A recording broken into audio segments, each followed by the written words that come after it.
இன்றைக்கி ஒரு மூவ் பிடிச்சாலே நமக்கு தேவையான பணம் கிடைக்கிற அளவுக்கு மார்க்கெட் வந்துருச்சு. லாட்ரிலாம் வாங்க காலியாச்சு, காசு காலியாச்சு. ஆனால் காலையில் 9:15 என்ட்ரி பண்ணிவிடுவாங்க. ஆமாம், இவங்க இப்படி பாஞ்சிரும். நாங்கள்லாம் இவங்க இத்தனைக்கு பெரிய பெரிய படித்தவங்க கூட நல்ல எஜுகேட்டட் பீப்புளே வந்து அதுக்குள்ளே டிப்ரெஷனுக்குள்ளே போயிடுவாங்க. 90% பீப்புள்ஸ் ட்ரெண்டுக்கு அகேன்ஸ்டாக தான் போயிட்டு இருக்காங்க. விச் வில் பி பெஸ்ட், ஒரு இன்வெஸ்டராக இருக்கிறதா இல்லை ஒரு இன்ட்ராடே ட்ரேடராக இருக்கிறதா? நான் வந்து அந்த சூதாட்டத்தை பற்றி பேசிக்கிட்டு இருந்தேன். பார்த்தீங்கன்னா நம்ம வீட்டு பக்கத்தில் யாராவது ரேஸுக்கு போய் வீடு கட்டியிருக்காங்களான்னு பார்த்தா இல்லை. லாட்ரியில் பெரிய அளவில் பணம் கிடச்சி வீடு கட்டியிருக்காங்களான்னா இல்லை. துபாயில் இருக்கலாம், நம்ம வீட்டு பக்கத்தில் இல்லை இல்லையா, நம்ம சொந்தக்காரங்க இல்லை. ஆமாம், நீங்கள் 7 வருஷம் துபாயில் இருந்தியே. ஆமாம், வாங்கினியா லாட்ரி? லாட்ரிலாம் வாங்க காலியாச்சு, காசு காலியாச்சு. ஆமாம், அப்போ நல்லா யோசித்து பாரு. அப்போ என்ன ப்ராப்ளம்னா, இந்த மாதிரி நம்ம கேம்லிங் டைப்பில் போகும்போது என்னென்னா, இவங்கெல்லாம் ஒரு பெரிய பணத்துக்கு ஆசைப்படுறவங்க. அப்போ பெரிய பணத்துக்கு ஆசைப்பட்டு இந்த மார்க்கெட்டுக்குள்ளே வரும்போது இருக்கிற பணம் இழக்க வேண்டிய சூழல் வந்துடுது. ஆனால் நம்ம வீட்டு பக்கத்தில் ஒரு சின்னதாக பெட்டி கடை ஆரம்பித்து, சைக்கிளில் வாழ்க்கையை ஆரம்பித்து, அதை டிவிஎஸ் 50 மாறி, 2 வீலராக மாறி, கார் மாறி, இன்றைக்கி டிபார்ட்மெண்ட் ஸ்டோராக மாறிடுச்சு. அதுக்கு என்ன காரணம்? அவங்க கிடைச்ச சின்ன பைசாவெல்லாம் எடுத்து அதை சேர்த்து வச்சு இன்னைக்கு பெரிய அளவில் இருக்காங்க. அதனால தான் நான் சொல்கிறது, இருக்கார்ல பார்த்ததுலேருந்து கண்டிப்பாக எல்லா ஊருக்கும் ஒரு அண்ணாச்சி இருப்பார். கண்டிப்பாக ஒரு தெருவுக்கே ஒரு அண்ணாச்சி கண்டிப்பாக இருப்பார். அதனால தான் நான் சொல்கிறது, பெரிய பணத்துக்கு ஆசைப்பட்டீங்கன்னா வாழ்நாளில் நீங்கள் சிறிய பணம் சம்பாதிக்க முடியாது. ஆனால் சிறிய பணத்துக்கு ஆசைப்பட்டீங்கன்னா வாழ்நாள் அது பெரிய பணமாக மாறாமல் உங்கள் வாழ்க்கையே முடியாது. அப்போ இங்கே புரிதல் ரொம்ப முக்கியம். நம்ம வந்து ஸ்டாக் மார்க்கெட்டுக்குள்ளே இருக்கோன்றதுனால ஸ்டாக் மார்க்கெட்டில் இருக்கிற மொத்த பணமும் நம்ம எடுத்துக்கணும்னு நினச்சா நடக்கிறதுக்கு வாய்ப்பு இருக்கா? வாய்ப்பு இல்லை. அதுதான் ப்ராப்ளம். நம்ம அப்படி தான் அதுதான் அந்த யோசனைகள் இருந்து தான் நம்ம வெளியில் வரணும். நம்மளோட சூழல் நமக்கு என்ன தேவை அப்படின்னு தான் யோசிக்கணும். இப்போது இன்ட்ராடேலப்பா நான் பார்க்குறவங்க, நான் பேசுகிறவங்க எல்லாருமே ஒரு ஸ்ட்ரெஸ்ஸில் இருக்காங்க. சரிங்களா? தெரியல நம்ம பேசுகிறதுனால மட்டும் அவங்க ஸ்ட்ரெஸ் போகுமான்ட்டு. பட் மேபி சொல்கிறத லைட்டாக நீங்கள் சொல்கிற விஷயங்களை கொஞ்சம் கேட்டால் இங்கே வரவங்க அதான் சொல்லுவாங்க, அவங்களோட ட்ரேடிங் ஜேர்னி எல்லாமே மாறுது அப்படின்னு சொல்லிட்டு. ஸோ இப்போ நம்ம இதை யூடியூப்பில் இப்போ தானே ஃபர்ஸ்ட் டைம் இதை பற்றி நம்ம டிஸ்கஸ் பண்ணுறோம். அப்படி இருக்கும்போது இந்த இன்ட்ராடே ஸ்ட்ரெஸ் இதிலேருந்து அவங்க வெளியே வர்றதுக்கு முதல்ல அவங்க என்ன பண்ணணும்? இன்ட்ராடே பண்ணலாமா இல்லை இன்ட்ராடேக்குள்ளேயே என்னால் சில பேர் வந்து என்னால் வெளியே போக முடியல அப்படின்னு ஒரு இடத்துல தான் இருக்காங்க. ஸோ அந்த ஸ்ட்ரெஸ்லேருந்து, அந்த டிப்ரெஷன்லேருந்து வெளியே போகிறதுக்கு what they can do slowly? அதாவது வெளியே போகிறதுக்கு உண்டான வாய்ப்பை அவங்க தான் உருவாக்கணும். ஒரு வியாபாரத்தில் வந்து நம்மளால் வின் பண்ண முடியலன்னு சொன்னால் கண்டிப்பாக வெளியே போயிடணும். ஒரு டீ கடை வைக்கிறாரு, லாபம், அதுவே ஒரு ஸ்ட்ரெஸ்ஸாக மாறிடுது இல்லை? ஒரு வியாபாரத்தில் அது நம்ம ஹியூமன்ஸ் வந்து ஒன்றில் நம்ம தோத்துட்டே இருந்தோம்னா உடனே என்ன நான் வந்து எனக்கு இது கூட வராதா, அப்போ ரொம்ப டிமோட்டிவேட் ஆகி இன்ஃபீரியர் ஆகி அதுவே ஒரு டிப்ரெஷன் ஆகிடும்.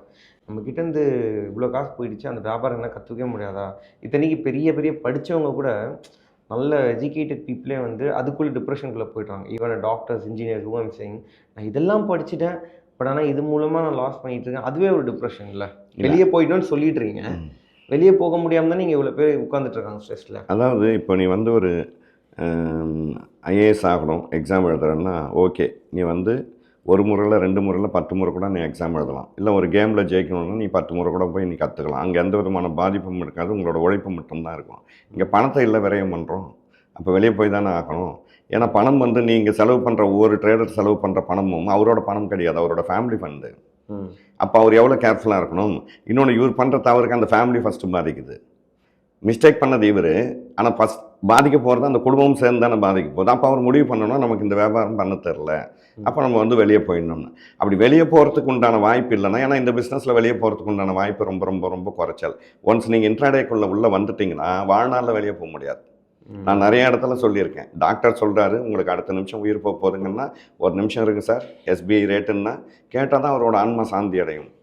அந்த அளவுக்கு அவங்க ரத்தம், நாடி, நரம்பெல்லாம் அப்படி ஊறி போன விஷயமா இருக்கும்போது அவங்க முடிவு பண்ணணும். அப்போ என்ன பண்ணணும்னா, ஓகே நம்மளால் வெளியில் போக முடியாது, இந்த பிஸ்னஸை கண்டினியூ பண்ணணும், நம்ம எவ்வளோ பிரச்சனையை உருவாக்கியிருக்கோன்னு பார்க்கணும். அப்போ எல்லா பிரச்சனையிலும் வெளியே வரத்துக்கு உண்டான வாய்ப்புகள் நிறையா இருக்குது. ஆனால் நான் என்ன சொல்லுவேன்னா, அந்த பிரச்சனையை உருவாக்கணும் ஒரு முதல் தெளிவாகணும். ஓகே, நம்ம பிரச்சனையை உருவாக்கிட்டோம். இப்போ ஒரு 5 லட்சம் ரூபா பிரச்சனை இருக்குது. ரைட், டெய்லி நம்ம 5,000 ரூபாய் சம்பாதிக்க ஆரம்பிப்போம். இப்படி ஒரு 5,000, 2,000, 10,000 சம்பாரித்து அந்த 5 லட்சத்தை ஒரு 4 லட்சமாக மாற்றணும். கொஞ்சம் கொஞ்சமாக குறைச்சி அது 1 வருஷம் கூட ஆகட்டும், 1.5 வருஷம் கூட ஆகட்டும். அப்போ மெதுவாக போய் அவர் விட்ட பணத்தை எல்லாம் எடுத்து முடிக்கும் போது பார்த்தீங்கன்னா அவர் நிறையா கற்றுக்கிட்டு இருப்பார். அதுக்கப்புறம் அவருக்கு மார்க்கெட்டில் வேறு யாருமே சொல்லித்தர வேண்டிய அவசியம் இருக்காது. அவர் சொல்கிறதெல்லாம் மார்க்கெட் கேட்கும். எவ்வளோ மெதுவாக போயிருப்பார். இப்போ அந்த வேகம் தான் அவரை வந்து லாஸ் பண்ண வச்சுது. திரும்பி இன்னொரு வேகத்தை கொடுத்தாருன்னா திரும்பி இன்னொரு பிரச்சனையில் தான் போய் மாட்டுவார்.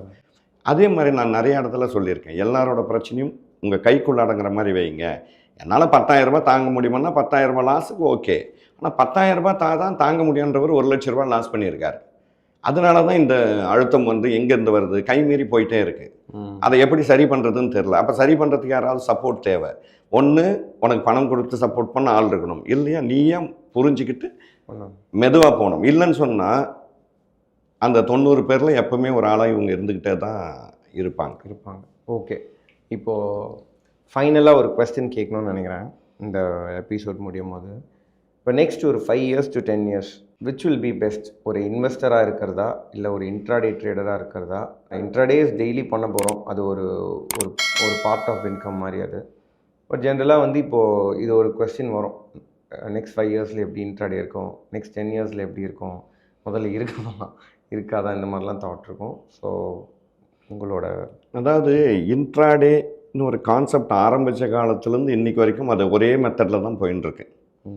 அந்த காலத்தில் ஒரு 50 பாயிண்ட் மேலே ஏறும், ஒரு நாளைக்கு 20 பாயிண்ட் மேலே போகும் நிஃப்டி. இவ்வளோ தான் இந்த சென்செக்ஸ் ஒரு 50 பாயிண்ட் மேலே போகும். இந்த ரேஞ்சோடு இருந்தது.